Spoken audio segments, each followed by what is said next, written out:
Bonjour à toutes et à tous, nous allons découvrir tout de suite ensemble les grands titres de cette nouvelle édition sur Monaco Info.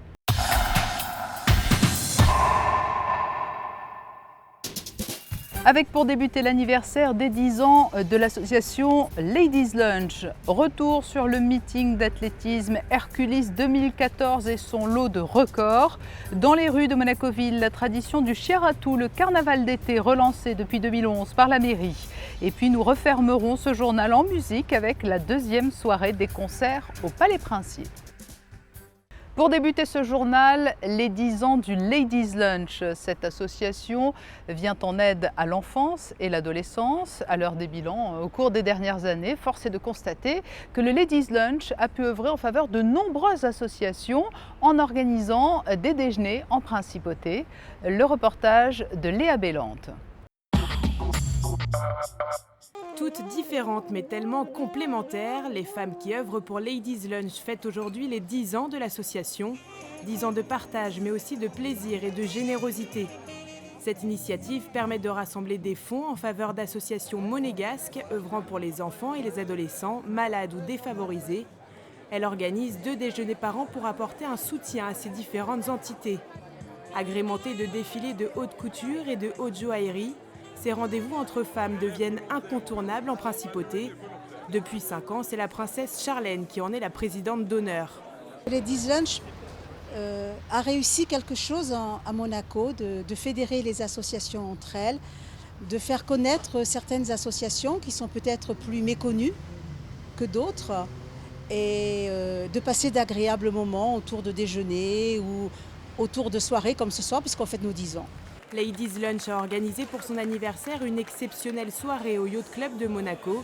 Plus de 300 personnes étaient réunies.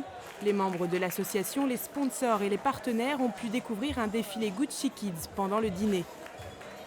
Et Ladies Lunch ne compte pas s'arrêter là. L'association promet un aussi bel avenir pour les 10 prochaines années. Les futurs projets, c'est de continuer à vivre pour aider d'autres associations et d'essayer de trouver aussi d'autres idées pour du renouveau pour changer un peu le concept, puisque maintenant nous sommes entre les joailliers et les maisons de couture. Et nous allons réfléchir à faire autre chose de plus original encore. Depuis sa création, l'initiative Ladies Lunch a pu aider 16 associations monégasques. Dans l'actualité en bref, direction les plages du Larvoto. Le ministre d'État a bravé la chaleur estivale pour aller à la rencontre des différents acteurs qui animent cette zone hautement touristique. Accompagné de plusieurs conseillers de gouvernement, Michel Roger a pu longuement échanger avec les commerçants et restaurateurs du Larvoto. Aux côtés du ministre d'État également, Jean-Luc Puyot, le directeur de l'aménagement urbain, et Armel Roudot-Lafont, directeur des affaires maritimes. Les surveillants de baignade qui assurent la sécurité des plages n'ont pas été oubliés. Michel Roger a pu découvrir les installations du site Handiplage qui permettent aux personnes à mobilité réduite de profiter tout de même des joies de la baignade.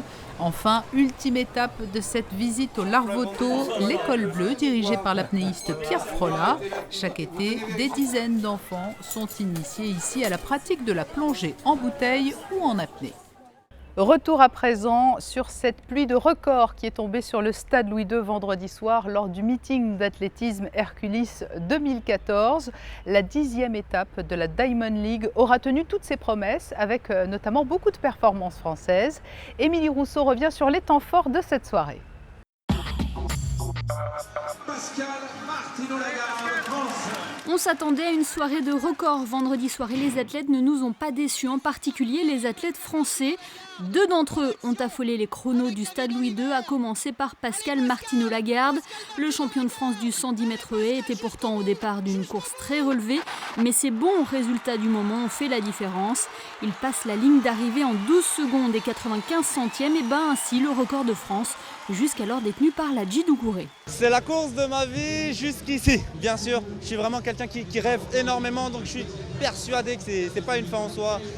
Je dirais, c'est pas une barrière que j'ai cassée, c'est une étape que j'ai franchie Enfin si, c'est une barrière que j'ai cassée, très clairement. Les 13 secondes, ça fait très longtemps que j'en rêvais. Tu vois, il y a beaucoup de gens qui prédisaient que j'aurais le record de France. Et dans ma tête, je pensais plus à taper les 13 secondes que taper un 12,97. Finalement, aujourd'hui, j'ai eu les deux en même temps, donc je suis vraiment super content. On le voit, après que je passe la dernière F, finalement, je ne sais même pas si je vais casser, mais je passe mon temps à regarder le chrono en espérant pendant ce petit laps de temps s'il va s'afficher 13 quelque chose ou 12,90 quelque chose. Et donc, une fois que j'ai vu le 12,95 s'afficher, j'ai éclaté de joie, super content. Martino mène la garde pour que Boss reste le maître, disait le champion de France du 110 mètres haies en conférence de presse. Eh bien, Pierre-Ambroise Boss a rempli le contrat sur 800 mètres en explosant le record de France de Mehdi Bala en 1 minute 42 secondes et 53 centièmes.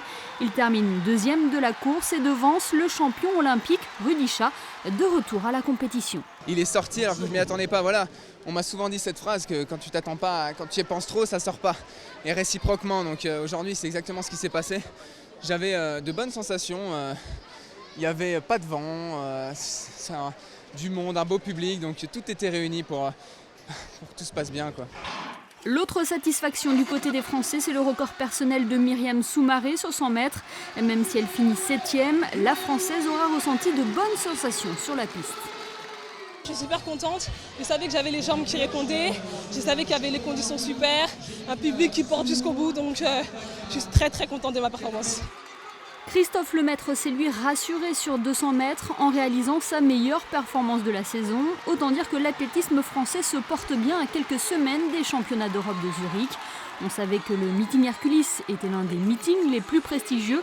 Il l'aura une nouvelle fois prouvé cette année avec un plateau très relevé et des chronos exceptionnels. Car mis à part les records des Français, 7 meilleures performances mondiales de l'année auront été améliorées ici, en Principauté. 64 meilleure performance mondiale de l'année. Du chapitre sportif de ce journal, nous passons à l'actualité culturelle. Dimanche soir a été donné le 2e concert d'été du Palais Princier dans la cour d'honneur. L'Orchestre Philharmonique de Monte-Carlo était dirigé par son directeur artistique et musical, Gianluigi Gelmetti. Le maestro a souhaité proposer des musiques françaises, mais également monégasques, puisqu'une œuvre de Léo Ferré a été proposée au public, le récit de José Sacré. Dans la cour d'honneur du Palais Princier, sous un ciel d'orage, prélude à l'après-midi d'un faune, chef-d'œuvre de Claude Debussy, et plus tard dans la soirée Alborada del Gracioso, pavane pour une infante défunte et le célèbre Boléro de Ravel, ont encadré en quelque sorte la symphonie interrompue, œuvre du compositeur et chanteur monégasque Léo Ferré.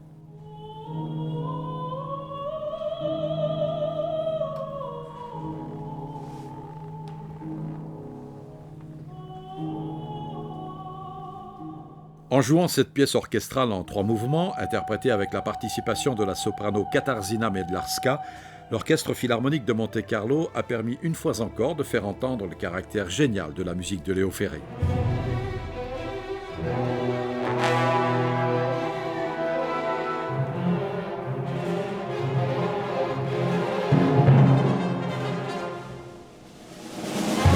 Nous tous, nous souhaitons que ça devienne donc un compositeur connu. Donc pas seulement dans un concert spécial comme celui qu'on a fait à la salle Garnier, souhaité par la princesse d'Hanovre, mais que ça devienne justement un compositeur comme les autres, que les gens viennent l'écouter, indépendamment que c'est le grand Léo Ferré qui fait la chanson, mais comme compositeur classique, ça devient une habitude. Donc ça me fait plaisir de le mettre dans un contexte, disons, plus normal. Ce soir, c'est une volonté d'affirmer la stature de cet extraordinaire monégasque. Les plus grandes œuvres de la musique par les plus grands interprètes, c'est le principe qui régit la programmation des concerts du Palais Princier. Le mythique Boléro de Ravel, interprété par l'Orchestre Philharmonique de Monte-Carlo et son chef Gianluigi Gelmetti, a suscité l'enthousiasme du public.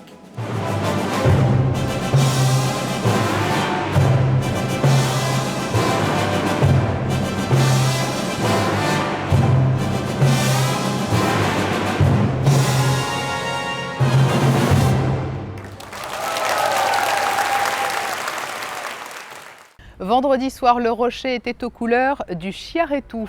Résidents et touristes ont pu assister à un défilé de chars dans les ruelles de Monaco-Ville. Cette tradition, oubliée pendant quelques années, a été remise au goût du jour par la mairie en 2014. Léa Bélante s'est mêlée au cortège bariolé. Les ruelles de Monaco-Ville en fête pour la 4e année consécutive. Pour célébrer le roi monégasque Uchiara, tout, fanfare, troupe de danseuses brésiliennes, animations de rue et musique du monde ont rythmé cette grande soirée. Le public a été plongé au cœur d'une nouvelle culture. Dès 18h, les chars sur le thème cette année des animaux de la jungle ont défilé tout autour du rocher avec à leur bord les enfants. C'est trop amusant. Pourquoi? Parce qu'on se lance plein de confettis et tout le monde est déguisé.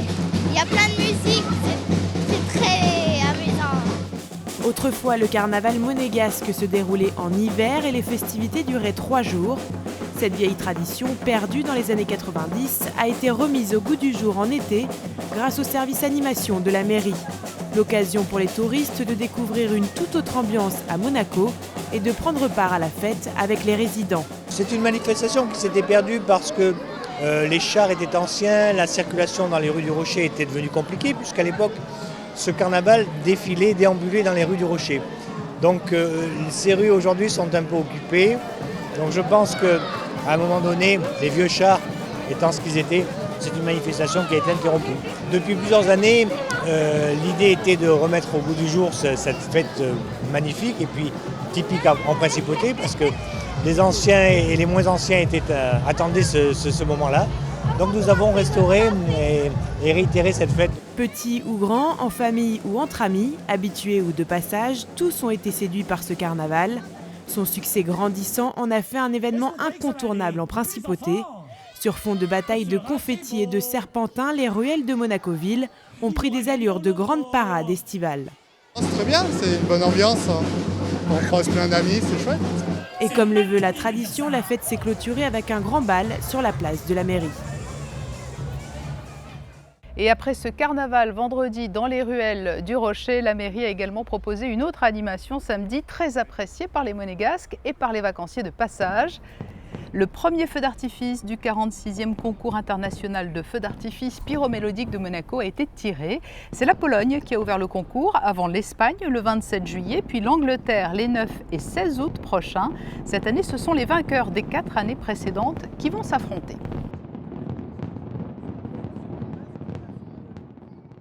Et avant de refermer ce journal, les couleurs du ciel pour les jours qui viennent.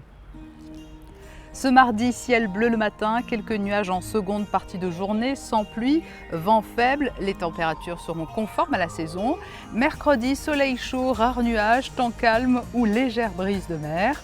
Jeudi, un temps assez largement ensoleillé, peu de vent, des températures stationnaires comprises entre 23 degrés le matin et 27 dans l'après-midi.